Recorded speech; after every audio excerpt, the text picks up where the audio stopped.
ঢাকা মেডিকেলে চিকিৎসকদের উপর হামলার অভিযোগে সঞ্জয় পাল নামে একজন গ্রেফতার। বহির্বিভাগ বন্ধ থাকায় ভোগান্তিতে দূর দূরান্তের রোগী। যে রুমে যাইতে বলছে সেই রুমে যাব, যদি ডাক্তার বসে তাহলে যাব। আনছি বৃহস্পতিবারে, কিন্তু এরপর তার দেখা গেছে কোনো ডাক্তার নাই।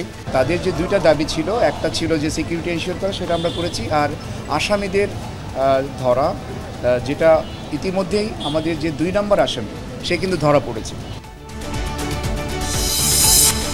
সরকার পতনের দিন কোনাবাড়িতে বন্দুক ঠেকিয়ে হৃদয়কে হত্যা করে পুলিশ। মরদেহের হদিস নেই, গুম করার অভিযোগ পরিবার ও স্থানীয়দের।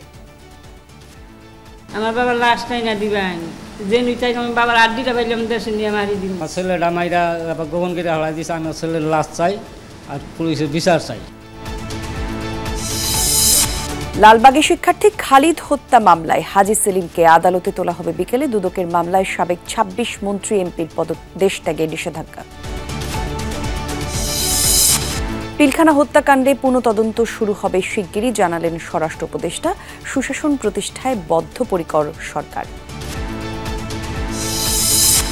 কুইক রেন্টালে দায়মুক্তি কেন অবৈধ নয় জানতে চেয়ে ডক্টর শাহদিন মালিকের রিট। পছন্দের ব্যক্তিকে কাজ দেয়া নিয়ে প্রশ্ন হাইকোর্টের।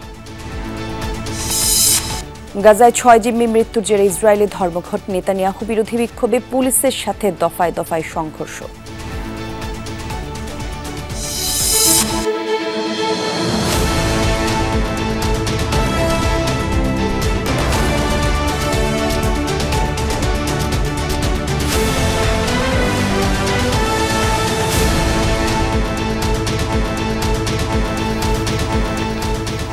দুপুরের বাংলাদেশে আমন্ত্রণ আপনাদের সবাইকে। সাথে আমি জান্নাতুল কলি আছি। সংবাদের শিরোনাম দেখছিলেন। সকাল থেকেই স্বাভাবিক কার্যক্রম শুরু হয় ঢাকা মেডিকেলের জরুরি বিভাগে। আইসিইউ সহ গুরুতর রোগীদেরও সেবা দিচ্ছেন চিকিৎসকরা। তবে বহির্বিভাগ এখনও বন্ধ থাকায় দূর দূরান্ত থেকে আসা রোগীরা ভোগান্তিতে পড়ছেন। এদিকে ঢাকা মেডিকেল কলেজ হাসপাতালে মোতায়েন রয়েছে কয়েক প্লাটুন বিজিবি এবং সেনা সদস্য। অ্যাটেন্ডেন্ট পাস ছাড়া কাউকেই হাসপাতালে প্রবেশ করতে দেওয়া হচ্ছে না।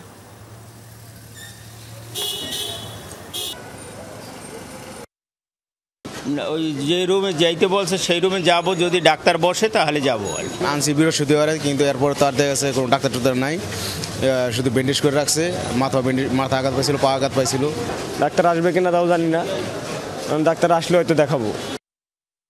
ঢাকা মেডিকেলের চিকিৎসকদের ওপর হামলাকারীদের মধ্যে এক আসামিকে গ্রেফতার করা হয়েছে। বাকিদের আজই গ্রেফতারের চেষ্টা চলছে, এ কথা বলেছেন হাসপাতালের পরিচালক ব্রিগেডিয়ার জেনারেল মোহাম্মদ আসাদুজ্জামান। দুপুরে ঢাকা মেডিকেলের কলেজের পরিচালকের সাথে বৈঠক হয় আন্তঃমন্ত্রণালয় তদন্ত কমিটির সঙ্গে। এরপর সাংবাদিকদের ব্রিফ করেন মেডিকেল পরিচালক। বলেন, চিকিৎসকদের 4টি দাবির মধ্যে 3টি পূরণ হয়েছে। এখন আন্দোলন চালানোর আর কোনো যৌক্তিকতা নেই। আসাদুজ্জামান বলেন, বহির্বিভাগ ছাড়া সব সেবা চালু আছে। গতকাল সন্ধ্যার পর জরুরি সেবা চালু করা হয়। যারা হাসপাতালে ভর্তি আছেন তাদের চিকিৎসা চলছে। দ্রুতই সকল সমস্যার সমাধান হবে বলে আশাবাদী হাসপাতাল পরিচালক।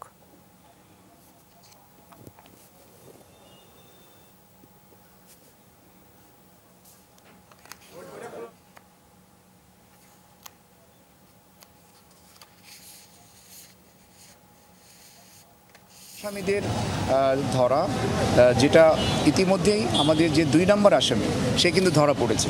বাকি আসামিদের ধরার জন্য জোর প্রচেষ্টা চলছে। সকল আইনশৃঙ্খলা রক্ষাকারী বাহিনী, র্যাব সহ সবাই কিন্তু চেষ্টা চালাচ্ছে। চিকিৎসকদের উপর হামলার অভিযোগে সঞ্জয় পাল নামে একজনকে গাইবান্ধা থেকে গ্রেফতার করেছে পুলিশ, নিশ্চিত করেছেন জেলার পুলিশ সুপার মোশাররফ হোসেন। মেডিকেলের হামলার ঘটনায় যে মামলা হয়েছে সেটিতে সঞ্জয়কে গ্রেফতার দেখানো হয়েছে। ভোর 4:45টার দিকে জেলা শহরের রেলগেট এলাকা থেকে তাকে গ্রেফতার করে আইনশৃঙ্খলা বাহিনীর সদস্যরা। সঞ্জয় পাল জয়ের বাসা জেলা সদর উপজেলা শহরের সরকারপাড়া এলাকায়। তিনি ওই এলাকার রণজিৎ কুমারের ছেলে।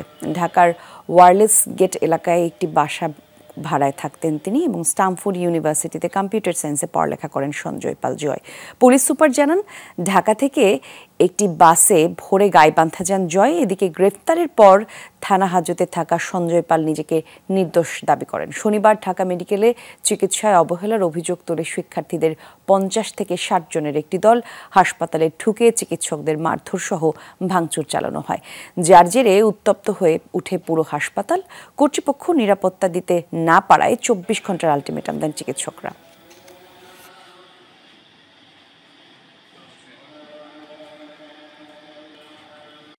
হামলা করিনি, আমরা যে গেছি খোঁজ নিতে যে আসলে কাজে যাবো, যখন জানতে পারছি যে ঘটনা কি ঘটছে তখন আমরা জিজ্ঞেস করতে গেছি যে কার কারণে এরকম ঘটলো। দেখি রেজিস্টার খাতে 30 তারিখে সকল দপ্তরের পুরো রেকর্ড গায়ে। আমরা তখন একটু ক্ষুব্ধ হয়ে যাই, কিন্তু কারো গায়ে হাত তুলিনি। ঢাকা মেডিকেল কলেজ হাসপাতালের ডাক্তারদের হামলার ঘটনায় সঞ্জয় পাল নামে একজন আসামিকে আমরা ভোর রাতে গাইবান্ধা শহর থেকে গ্রেফতার করতে সক্ষম হয়েছি। আইনি প্রক্রিয়ার মাধ্যমে আমরা শাহবাগ থানার পুলিশের নিকট হস্তান্তর করি। শেখ হাসিনা সরকারের পতনের দিন বিকেলেও নির্বিচারে গুলি করে মানুষ হত্যা করে পুলিশ। এদের মধ্যে অনেকের মরদেহের হদিস মিলছে না। তেমনই একজন গাজীপুরের কোনাবাড়ির হৃদয়। তাকে বন্দুক ঠেকিয়ে হত্যা করার পর মরদেহ কোথায় জানা নেই কারো। তবে স্থানীয় সাংবাদিকদের নামে মামলা নিয়ে বসে আছে পুলিশ। গাজীপুর থেকে ফিরে এসে বিস্তারিত জানাচ্ছেন আশিক মাহমুদ, ছবি তুলেছেন রুবেল হাসান।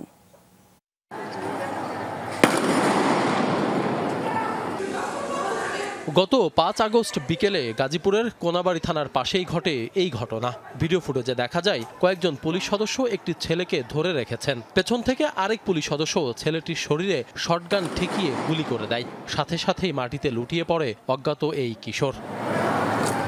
আরেকটি ভিডিও ফুটেজে দেখা যায় গুলি করার কিছুক্ষণ পর 4 পুলিশ সদস্য ছেলেটির 4 হাত পা ধরে থানার দিকে নিয়ে যায়। এরপর থেকে এখন পর্যন্ত এই কিশোরের হদিস মেলেনি। মরদেহ কোথায় তাও জানে না কেউ। প্রত্যক্ষদর্শীরা বলছেন ছেলেটিকে গুলি করে হত্যার পর বস্তায় ভরে মরদেহ থানার ভেতরে নিয়ে যায় পুলিশ সদস্যরা। ওই পুলিশে করলো আইসে, ঠিক আছে, সেটা এদিক দিয়ে দেখলেছে, বুঝছেন, ওই চালিয়ে যাওয়ার পরে আইসেই মেরা দিল। মারার পরে এখানে পড়ে গেছে, এই যে রাস্তা পরে ঠিক আছে, ওরা এখান থেকে লাইনে আসছে ওখানে নিছে। ওখানে নেওয়ার পরে তারপরে বস্তায় পড়ছে। হ্যাঁ, বস্তায় পরে তারা থানায় নিয়ে গেছে। যে পুলিশটা গুলি করছে একদিক থেকে রাউন্ড করে আইসা ঠাসকার স্পটে গুলি করছে। গুলি করার সাথে সাথে ছেলেটা পড়ে গেছে। ভিডিও ফুটেজ দেখে ইব্রাহিম নামের এই যুবক আমাদেরকে নিশ্চিত করেন নিহত কিশোর তার স্ত্রীর ছোট ভাই হৃদয়। বাড়ি টাঙ্গাইল হলেও পড়ালেখার খরচ ও সংসারের হাল ধরতে কোনাবাড়িতে অটোরিকশা চালাতো। ভিডিও দেখে আমি দেখছি আমি আমার ভাই, আবার নিজস্ব হয়েও আমি দেখছি যে আমার বাইরে নিয়ে ওই থানার সামনে ওই জায়গায় রাখছে। আমি ওইখানে ভিডিও দেখি, ছবি দাঁড়িয়ে দেখে আমি নিশ্চিত করছি আমার ভাই। একমাত্র ছেলেকে হারিয়ে পাগল প্রায় হৃদয়ের পরিবার। স্তব্ধ বাবা, কান্না থামছে না মা বোনের।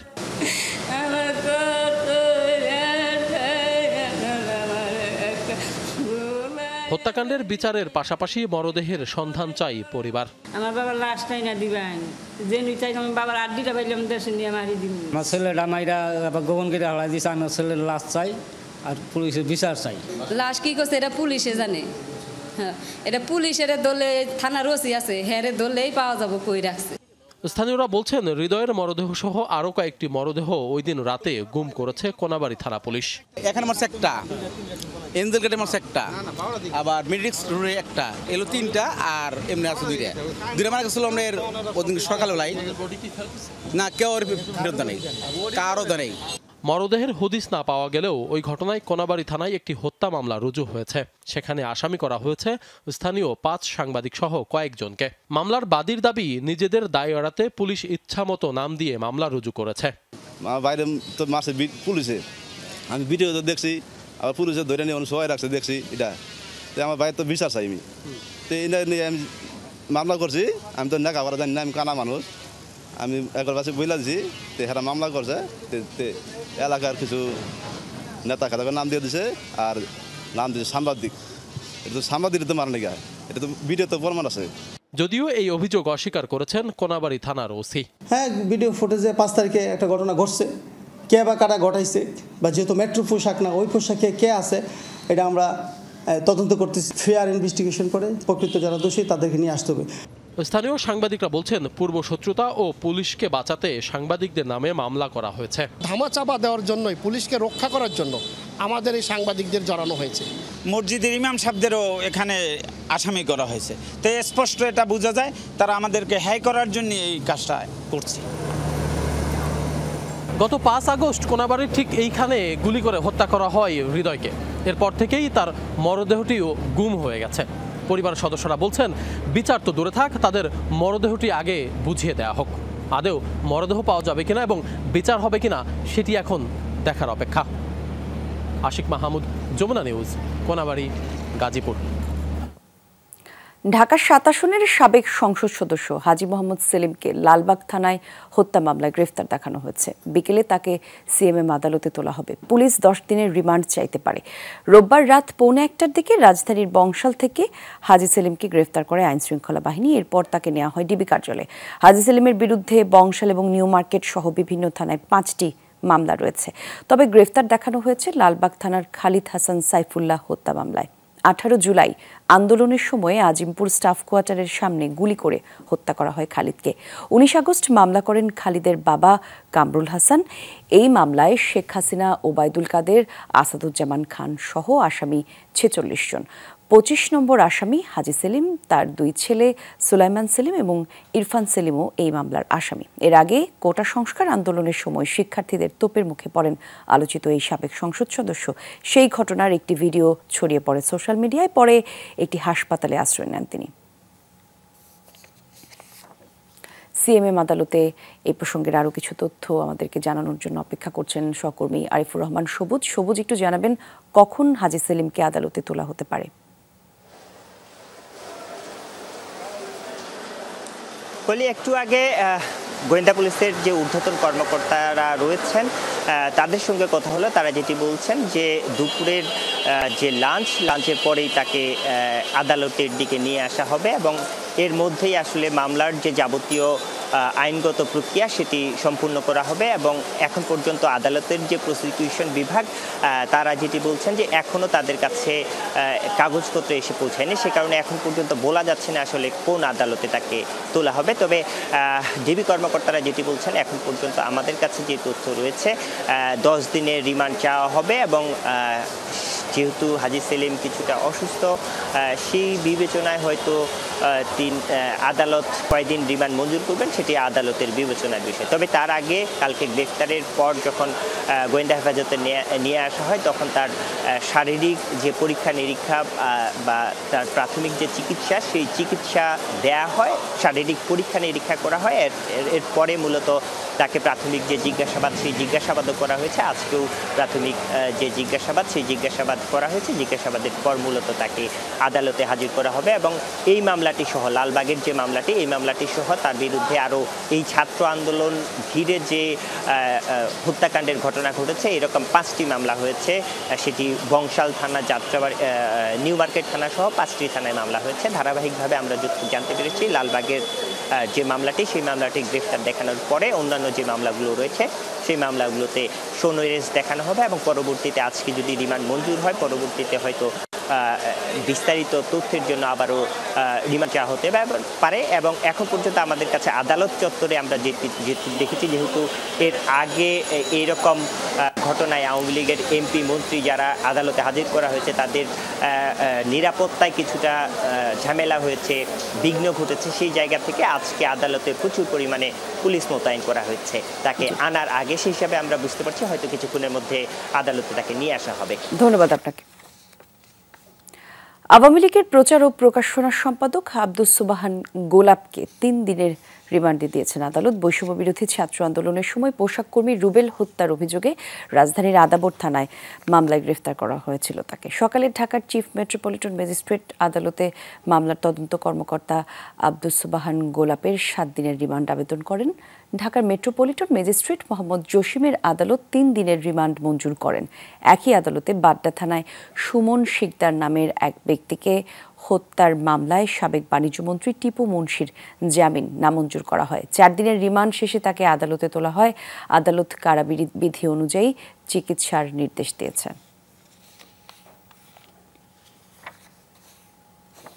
আওয়ামী লীগ সরকারের সাবেক 18 মন্ত্রী এবং 8 সংসদ সদস্যের দেশ থেকে নিষেধাজ্ঞা দিয়েছেন আদালত।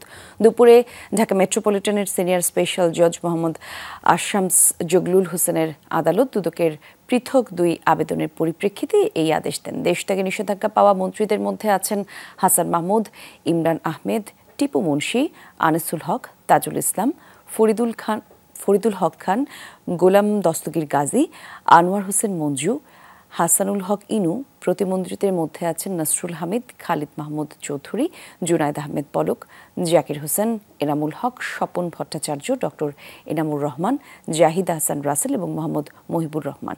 এছাড়া সাবেক সংসদ সদস্যদের মধ্যে রয়েছেন বেনজির আহমেদ, কাজী নাবিল আহমেদ, শাহিদুল ইসলাম বকুল, AKM সরওয়ার জাহান, শেখ আফিল উদ্দিন, মেহের আফসরত চুমকি, আবু সাইদ আল মাহমুদ স্বপন এবং শেখ হাসিনার চাচাতো ভাই শেখ হেলাল উদ্দিনকে দেশ থেকে নিষেধাজ্ঞা দেওয়া হয়েছে। পিলখানা বিডিআর হত্যাকাণ্ডের পুনঃতদন্ত শিগগিরই শুরু হবে বলে জানিয়েছেন স্বরাষ্ট্র উপদেষ্টা অবসরপ্রাপ্ত লেফটেন্যান্ট জেনারেল জাহাঙ্গীর আলম চৌধুরী। সকালে সচিবালয়ে তিনি কথা জানান। স্বরাষ্ট্র উপদেষ্টা বলেন, সাবেক সেনা সদস্য হিসেবে তিনি নিজেও বিডিআর হত্যাকাণ্ডের ন্যায় বিচার চান। বাংলাদেশের ইতিহাসে নৃশংসতম এই হত্যাকাণ্ডের বিচার নিশ্চিতে কাজ করছে অন্তর্বর্তী সরকার। সুশাসন প্রতিষ্ঠায় এই সরকার বদ্ধপরিকর বলেও মন্তব্য করেন স্বরাষ্ট্র উপদেষ্টা। এর আগে উপদেষ্টার সঙ্গে তার দপ্তরে বাংলাদেশে নিযুক্ত সুইজারল্যান্ডের রাষ্ট্রদূত রেতো রেঙ্গলির সাক্ষাৎ করেন। বর্তমান সরকার জনগণের অধিকার, সুশাসন ও ন্যায় বিচার প্রতিষ্ঠায় বদ্ধপরিকর। শুধু স্বরাষ্ট্র উপদেষ্টা হিসাবে নয়, একজন সাধারণ নাগরিক ও সেনাবাহিনী প্রাক্তন সদস্য হিসাবে আমি বিডিআর হত্যাকাণ্ডের ন্যায় বিচার চাই। সঠিকভাবে এই হত্যাকাণ্ডের পূর্ণ তদন্ত ও ন্যায় বিচার প্রক্রিয়া শীঘ্রই শুরু করা হবে। কুইক রেন্টালের দায়মুক্তি কেন অবৈধ নয় জানতে চেয়ে রুল জারি করেছেন হাইকোর্ট। একই সাথে পছন্দের ব্যক্তিকে কুইক রেন্টালে কাজ দেয়া নিয়েও প্রশ্ন তুলেছে উচ্চ আদালত। সোমবার বিচারপতি ফারাহ মাহবুব এবং বিচারপতি শশাঙ্ক শেখের সরকারের সমন্বয়ে গঠিত হাইকোর্টের দ্বৈত বেঞ্চ এই রুল জারি করেন। সুপ্রিম কোর্টের 2 আইনজীবী হাইকোর্টে এই রিটটি দায়ের করেন। বিদ্যুৎ এবং জ্বালানির দ্রুত সরবরাহ বৃদ্ধির বিশেষ বিধান আইন 2010-এর 9 ধারায় বলা হয়েছে, এই আইনের অধীনে কোনো কাজ বা নির্দেশের বৈধতা সম্পর্কে কোনো আদালতে প্রশ্ন উত্থাপন করা যাবে না। এই আইনকে সংবিধানের লঙ্ঘন বলে মনে করেন রিটকারী অ্যাডভোকেট শাহিদিন মালিক। তিনি বলেন, লুটপাট এবং আওয়ামী লীগ সরকারের দোসররা সুবিধা দিতেই কুইক রেন্টালকে দায়মুক্তি দেওয়া হয়েছে। একই সঙ্গে কুইক রেন্টালে চুক্তি করতে বিদ্যুৎ এবং জ্বালানি মন্ত্রীকে একচ্ছত্র ক্ষমতা দেয়া কোনো সভ্য দেশে থাকতে পারে না। আর রিটের বিবাদ করা হয়েছে আইন মন্ত্রণালয়ের সচিব, অর্থ বিভাগের সচিব এবং বিদ্যুৎ জ্বালানি ও খনিজ সম্প্রদায়ের সচিব, পেট্রো বাংলা চেয়ারম্যান এবং বিদ্যুৎ উন্নয়ন বোর্ডের চেয়ারম্যানকে। একই সঙ্গে পছন্দমতো ব্যক্তিদের কুইক রেন্টালের সুবিধা দেওয়ার বৈধতা নিয়ে প্রশ্ন তুলেছেন রিটকারী আইনজীবী।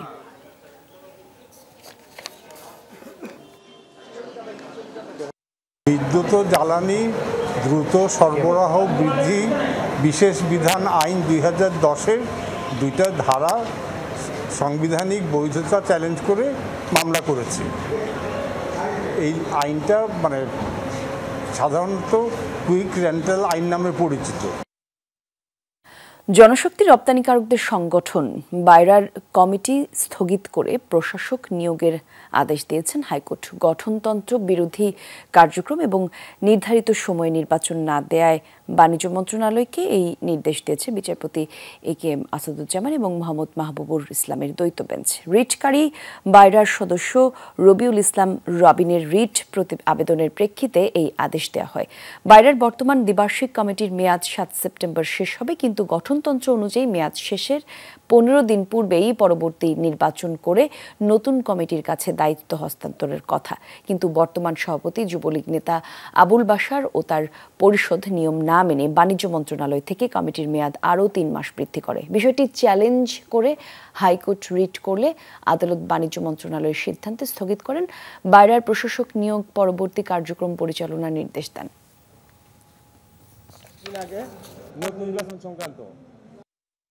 কমিটি ছিল ওই কমিটি ভেঙে স্টে করে দিচ্ছে, ওই কমিটির কার্যক্রম। পরবর্তীতে মেয়াদ শেষের পরে তাদের সময় বাড়াইলো, ওই সময়ে যে অর্ডার দিয়েছিল মন্ত্রণালয়, এই মন্ত্রণালয়ের আদেশটাকে স্টে করে দিল এবং পরবর্তী নির্বাচনের জন্য প্রশাসক নিয়োগ দিয়ে প্রশাসক কার্যক্রম করবেন এবং পরবর্তী নির্বাচনের ডেট ফিক্স করবেন উনি। আমরা এখান থেকে বাণিজ্য মন্ত্রণালয়ে যাবো, আমরা লিখিতভাবে দিব যে আগামীকালকের মধ্যে কিংবা অতি দ্রুত সম্ভব বাইরেতে প্রশাসক নিয়োগ করার জন্য। যে গাড়িতে কক্সবাজারের জনসভায় গিয়েছিলেন সেটি কার গাড়ি, কোথা থেকে এসেছে সে বিষয়ে কিছুই জানতেন না, এমন দাবি করেছেন বিএনপির স্থায়ী কমিটির সদস্য সালাউদ্দিন আহমেদ। দুপুরে গুলশানের বাসায় সংবাদ সম্মেলনে এমন দাবি করেন তিনি। বলেন, গাড়ির বিষয়ে জেলা বিএনপির নেতাকর্মীরা জানতেন, অনেকদিন পর দেশে ফিরে আবেগাপ্লুত থাকায় এই বিষয়টি নজর রাখতে পারেননি দাবি করেন সালাউদ্দিন। বলেন, সংবাদ প্রকাশের পর তিনি জানতে পারেন গাড়িটি এস আলম গ্রুপের। তবে এস আলম গ্রুপের গাড়িতে চড়ায় দেশবাসীর কাছে দুঃখ প্রকাশ করেন তিনি। বলেন, যারা খুন এবং গুম আয়নাঘরের সাথে জড়িত তাদের মুখ উন্মোচন করা দরকার। গত বুধবার দুপুরে ঢাকা থেকে কক্সবাজার বিমানবন্দরে পৌঁছান তিনি। এরপর দলের নেতাকর্মীদের গাড়িবহরের সঙ্গে পেকুয়ায় পৌঁছান তিনি।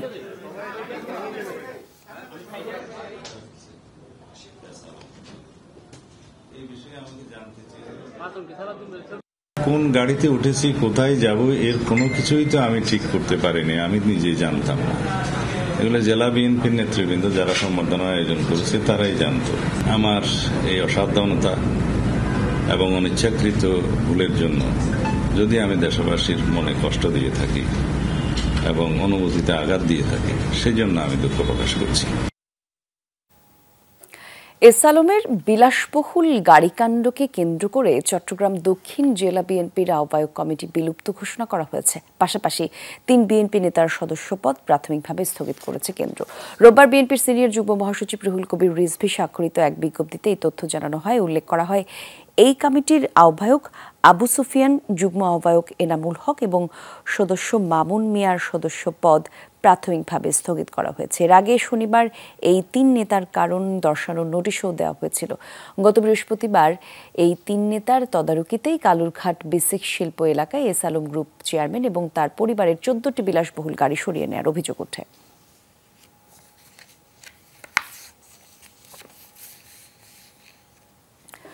অন্তর্বর্তী সরকারকে অচল এবং অগণতান্ত্রিক হিসেবে চিহ্নিত করার চক্রান্ত চলছে বলে মন্তব্য করেছেন বিএনপি চেয়ারপারসনের উপদেষ্টা জয়নুল আবেদিন ফারুক। সকালে জাতীয় প্রেস ক্লাবের সামনে এক বিজ্ঞপ্তিতে সমাবেশে বিএনপির এই নেতা বলেন, রাষ্ট্রের গুরুত্বপূর্ণ বিভিন্ন পর্যায়ে বসে এখনও ষড়যন্ত্র করছে আওয়ামী লীগের দোসররা। সাবেক প্রধানমন্ত্রী শেখ হাসিনাকে দেশে এনে বিচারের দাবিও জানানো হয় সমাবেশ থেকে। ফারুক বলেন, সংস্কারে আপত্তি নেই, কিন্তু নির্বাচনের রোডম্যাপ দিতে হবে অন্তর্বর্তী সরকারকে। এদিকে সকালে নয়াপল্টনে বন্যার্থদের মাঝে জাতীয়তাবাদী প্রচার দলের ত্রাণ বিতরণ কর্মসূচির উদ্বোধন করেন বিএনপির সিনিয়র যুগ্ম মহাসচিব রিজভী আহমেদ। দেশের জনগণের অধিকার, জনগণের বাঁচা মরার প্রশ্নকে আপনারা ঘোড়ায় কেয়ার করে আপনারা শেখ হাসিনাকে সমর্থন দিয়ে গেছেন। তার মানে কি, শেখ হাসিনা থাকলে ভারত তার খবরদারি করতে পারবে বাংলাদেশের উপর।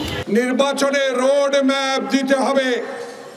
বাংলাদেশের সংস্কার করেন, আমাদের আপত্তি নাই, কিন্তু বাংলাদেশে আওয়ামী লীগ আবার বাংলাদেশের রাজনীতি করে বাংলাদেশের সংবিধান, বাংলাদেশের বিচার বিভাগকে ধ্বংস করে যাতে না দিতে পারে সেই দিকে নজর রাখতে হবে।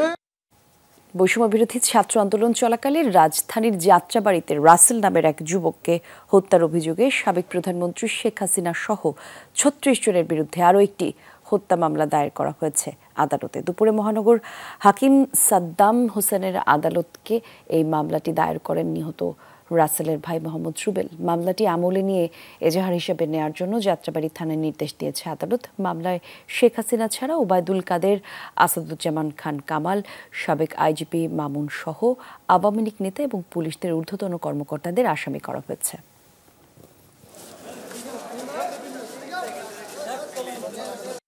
আসামি পক্ষে যে আইনজীবী ছিলেন তিনি জামিনের দরখাস্ত করেন এবং আদালত সন্তুষ্ট হয়ে তার জামিন নামঞ্জুর করে তাকে জেল হাজতে প্রেরণ করেন এবং এই স্বৈরাচারী গভর্নমেন্টের আরেকজন দোসর আব্দুস সোবহান গোলাপ, যিনি মাননীয় প্রধানমন্ত্রী মানে প্রয়াত প্রধানমন্ত্রী তার সাথে ছিলেন এবং তিনি দীর্ঘদিন ধরে তাকে সহযোগিতা, সাবেক প্রধানমন্ত্রী তার সাথে ছিলেন এবং দীর্ঘদিন ধরে তিনি তাকে বিভিন্ন ব্যাপারে সেই প্রধানমন্ত্রীকে উনি সহযোগিতা করেছেন। আমার দাবি যেন আবু সাহেদ ভাইয়ের আম্মা যেন আর ভাইয়ের ছেলের বিচার পাইতেছে, আমিও চাই যেন আমার ছোট ভাইয়ের বিচারটা যেন সুস্থভাবে যেন আল্লাহ সরকার যেন করতে পারে। জাতীয় সংসদের স্পিকার শিরিন শারমিন চৌধুরী পদত্যাগ করেছেন। রাষ্ট্রপতি মোহাম্মদ শাহাবুদ্দিনের কাছে তিনি পদত্যাগপত্র জমা দিয়েছেন বলে বঙ্গভবন সূত্র নিশ্চিত করেছে। ছাত্র জনতার অভ্যুত্থানের মুখে গত 5 আগস্ট শেখ হাসিনা প্রধানমন্ত্রীর পদ থেকে পদত্যাগ করে দেশ ছাড়েন। এরপর রাষ্ট্রপতি সংসদ ভেঙে দেন। 8 আগস্ট অন্তর্বর্তী সরকার শপথ নেয়। শেখ হাসিনার সরকারের পতনের 27 দিনের মাথায় পদত্যাগ করলেন স্পিকার শিরিন শারমিন চৌধুরী। 2008 সালে নির্বাচনে আওয়ামী লীগ ক্ষমতায় আসার পর স্পিকার নির্বাচিত হন আব্দুল হামিদ। তাকে রাষ্ট্রপতি নির্বাচন করা হলে 2013 সালের 30 এপ্রিল স্পিকার নির্বাচিত হন শিরিন শারমিন। এরপর থেকে টানা তিনি এই দায়িত্ব পালনে ছিলেন। শিরিন শারমিন চৌধুরীর বিরুদ্ধেও আদালতে হত্যাকাণ্ডের মামলা রয়েছে। রংপুরে গুলিবিদ্ধ হয়ে স্বর্ণ শ্রমিক মুসলিম উদ্দিন নিহত হওয়ার 27 আগস্ট শিরিন শারমিন চৌধুরী এবং সাবেক বাণিজ্যমন্ত্রী টিপু মুন্সি সহ 17 জনের বিরুদ্ধে হত্যা মামলা করা হয়। বানের জল ধীরগতিতে নামায় কমছে না বন্যা কবলিত এলাকার দুর্ভোগ। তবে পরিস্থিতির কিছুটা উন্নতি হওয়ায় ঘরে ঘরে ফিরতে শুরু করেছেন বানভাসীরা। লক্ষ্মীপুরে এখনও জলমগ্ন 5 উপজেলা। দেখা দিয়েছে বিশুদ্ধ পানি আর খাবারের সংকট। চরম ভোগান্তিতে 10 লাখ বানভাসী। দিন দিন বেড়েই চলেছে জ্বর, সর্দি, কাশি সহ পানিবাহিত নানা চর্মরোগের প্রকোপ। ফেনীতে এখনও ডুবে আছে সদর, সোনাগাজী এবং দাগনভূঞা উপজেলার অনেক এলাকা। পানিবন্দী প্রায় 5 লাখ মানুষ। প্রাণ হারিয়েছেন 26 জন।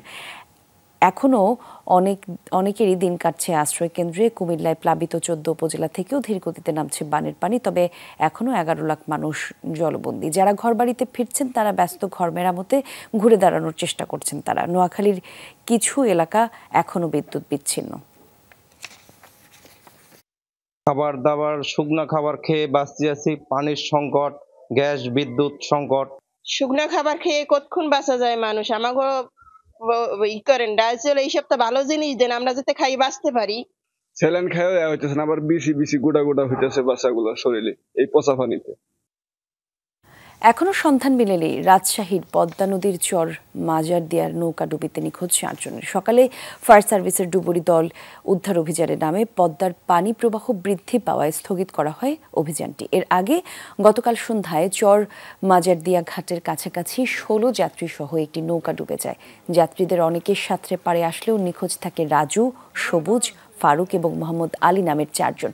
তারা সবাই চরমাজারদিয়া এলাকার বাসিন্দা। ফায়ার সার্ভিস জানায় দুর্গম চর হওয়ায় রাতে উদ্ধার অভিযান পরিচালনা করা যায়নি। চলতি অথবা আগামী মাসেই বাজেটে সংশোধন আনা হচ্ছে। সচিবালয়ে এই তথ্য জানিয়েছেন অর্থ উপদেষ্টা ডক্টর সালেহ উদ্দিন আহমেদ। তিনি বলেন, মেগা প্রকল্পের বিষয়ে সিদ্ধান্ত নেওয়া হবে উচ্চ পর্যায়ে। নতুন সরকার দায়িত্ব গ্রহণের পর থেকেই বাজেট পর্যালোচনা করে পদক্ষেপ গ্রহণের তাগিদ দিয়ে আসছিলেন অর্থনীতিবিদ, গবেষক এবং ব্যবসায়ীরা। তিনি জানান, কালো টাকা সাদা করার সুযোগ বন্ধ করে দেওয়া হয়েছে। জিডিপির বাস্তব সংখ্যা নিরূপণের চেষ্টা চলছে। অর্থ উপদেষ্টা আরও বলেন, বাজারে 5, 10 এবং 20 টাকার কাগজের নোটের অবস্থা খুবই নাজুক। এগুলোর দ্রুত পরিবর্তনের ব্যবস্থা করা হবে।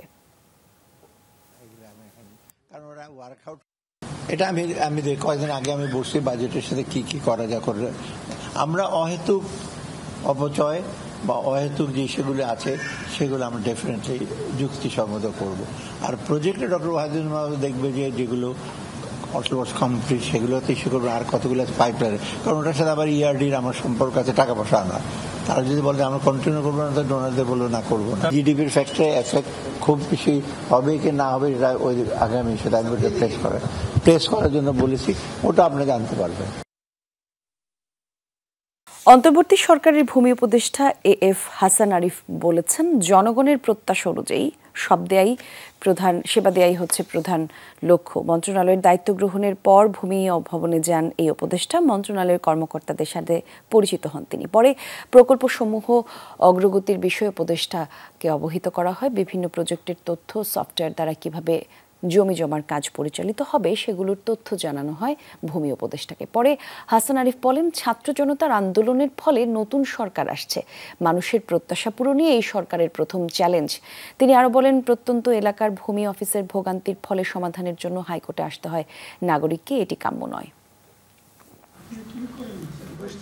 ছাত্র এবং জনতা তাদের যে প্রত্যাশা, সেই প্রত্যাশাকে যাতে আমরা পূরণ করতে পারি সেটা হবে আমাদের প্রধান লক্ষ্য।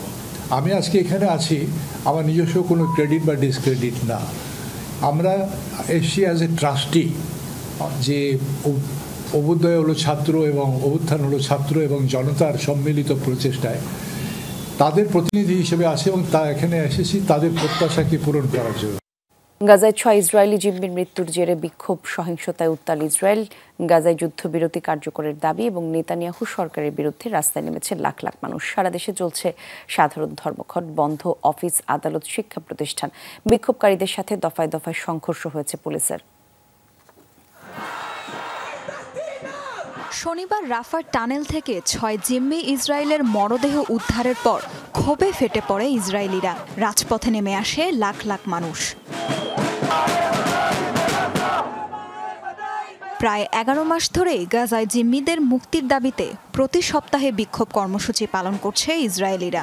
তবে এবার আরও বৃহৎ পরিসরে প্রতিবাদ কর্মসূচি আয়োজন করা হয়েছে।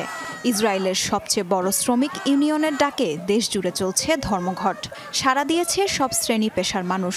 বয়কট করা হয়েছে সকল অফিস, কলকারখানা ও শিক্ষা প্রতিষ্ঠানও। প্রধানমন্ত্রী নেতানিয়াহুর প্রতি দ্রুত যুদ্ধবিরতি চুক্তি বাস্তবায়নের দাবি জানিয়েছে বিক্ষোভকারীরা। প্রচণ্ড রাগ হচ্ছে। 6 জিম্মির হত্যাকাণ্ড ন্যাক্কারজনক ও বর্বর। এই ঘটনায় সারা দেশের মানুষ ক্ষোভ জানাচ্ছে। সবাই সব ধরনের কাজ বন্ধ করে দিয়েছে। এই সরকার আর চাই না, জিম্মিদের মুক্তি চাই। এই সরকার সন্ত্রাসী সরকার। নেতানিয়াহু স্বার্থপরের মতো নিজের সুবিধার জন্য হামাসের হাতে বন্দি জিম্মিদের মৃত্যু চেয়ে চেয়ে দেখছে। তিনি পুরোপুরি আত্মকেন্দ্রিক। রাফার এই ঘটনার পর আমরা আর ঘরে বসে থাকতে পারি না। দেশে কোনো অফিস চলবে না, কারখানা চলবে না, কিছুই চলবে না। আমাদের আরো বড় পরিসরে প্রতিবাদ করতে হবে। রোববারের বিক্ষোভ কর্মসূচিতে অংশ নিয়েছে 5 লাখের বেশি ইসরায়েলি, যা জিম্মি মুক্তির দাবিতে 11 মাসের সবচেয়ে বড় সমাবেশের ঘটনা। বিক্ষোভকে ঘিরে সহিংসতা ছড়িয়ে পড়ে সারা দেশে। দখলকৃত জেরুজালেম, রাজধানী তেল আবিব সহ প্রধান কয়েকটি শহরে তুঙ্গে পৌঁছায় উত্তেজনা। মিছিলে বাধা দিলে আন্দোলনকারীদের সাথে দফায় দফায় সংঘর্ষ হয় পুলিশের। বিক্ষোভকারীদের ছত্রভঙ্গে লাঠিচার্জ, টিয়ার শেল নিক্ষেপ করে পুলিশ। আটক করা হয় অনেককে। বন্দি 6 জিম্মির মৃত্যুর পর অভ্যন্তরীণ রাজনীতি ও আন্তর্জাতিক মহলেও চাপ বাড়ছে ইসরায়েলি প্রধানমন্ত্রীর ওপর। নেতানিয়াহু সরকারকে ডেথ ক্যাবিনেট আখ্যা দিয়েছেন বিরোধী নেতা ইয়ার লাপিদ। গাজায় অবিলম্বে যুদ্ধবিরতি কার্যকরের তাগিদ দিয়েছেন ফ্রান্সের প্রেসিডেন্ট ইমানুয়েল ম্যাক্রন, মালয়েশিয়ার প্রধানমন্ত্রী আনোয়ার ইব্রাহিম ও নিউজিল্যান্ডের প্রধানমন্ত্রী Chris Luxon. Tajrian Sobhan, Jamuna news. ইসরায়েলের উত্থাপিত যুদ্ধবিরতি প্রস্তাবে রাজি ছিল হামাস, কিন্তু তা বাস্তবায়িত হতে দেয়নি নেতানিয়াহু। এমন অভিযোগ তুলেছেন ফিলিস্তিনি স্বাধীনতাকামী সংগঠনটির শীর্ষ নেতা খালিল আল হায়া। আন্তর্জাতিক গণমাধ্যম আল জাজিরাকে দেয়া এক সাক্ষাৎকারে তিনি বলেন, গাজায় যুদ্ধবিরতির আশায় তেল আবিবের দেয়া প্রস্তাবকে স্বাগত জানিয়েছে হামাস, কিন্তু তাতে একের পর এক নতুন শর্তারোপ করতে থাকে নেতানিয়াহু প্রশাসন। যুক্তরাষ্ট্রের বিরুদ্ধে অভিযোগ তুলে হামাস নেতা বলেন, মধ্যস্থতায় কমতি ছিল ওয়াশিংটনের, দ্বিচারিতা করেছে বাইডেন প্রশাসন। যুদ্ধবিরতির চুক্তি চাইলেও ইসরায়েলিদের চাপ দেয়নি তারা। গত মে মাসে গাজায় যুদ্ধ বন্ধে ইসরায়েলের পক্ষ থেকে দেয়া হয় এই চুক্তি প্রস্তাব। আগামী সপ্তাহেই হামাস ইসরায়েলের কাছে যুদ্ধবিরতি চুক্তি চূড়ান্ত প্রস্তাব উত্থাপন করবে যুক্তরাষ্ট্র। তাতে কোনো পক্ষ অসম্মতি জানালে আর মধ্যস্থতা করবে না ওয়াশিংটন। বাইডেন প্রশাসনের সিনিয়র এক কর্মকর্তার বরাত দিয়ে এমন তথ্য জানিয়েছে মার্কিন গণমাধ্যম দ্য ওয়াশিংটন পোস্ট। শীর্ষ ওই কর্মকর্তার দাবি, গাজায় যুদ্ধবিরতি এবং জিম্মি মুক্তি চুক্তির চূড়ান্ত প্রস্তাবনা নিয়ে আলোচনা করছে কাতার, মিশর এবং যুক্তরাষ্ট্র। তিনি আরও বলেন, দীর্ঘদিন ধরে এভাবে মধ্যস্থতা করা চলে না। কোনো এক পক্ষকে অবশ্যই এগিয়ে আসতে হবে। সম্প্রতি গাজার একটি টানেল থেকে উদ্ধার করা হয় 6 ইসরায়েলি জিম্মির মরদেহ। এরপর থেকেই নড়েচড়ে বসেছে বাইডেন প্রশাসন। নতুন করে চুক্তি বাস্তবায়নে বেড়েছে তৎপরতা। দর্শক, এই ছিল দুপুরের বাংলাদেশে। এতক্ষণ সাথে থাকার জন্য ধন্যবাদ।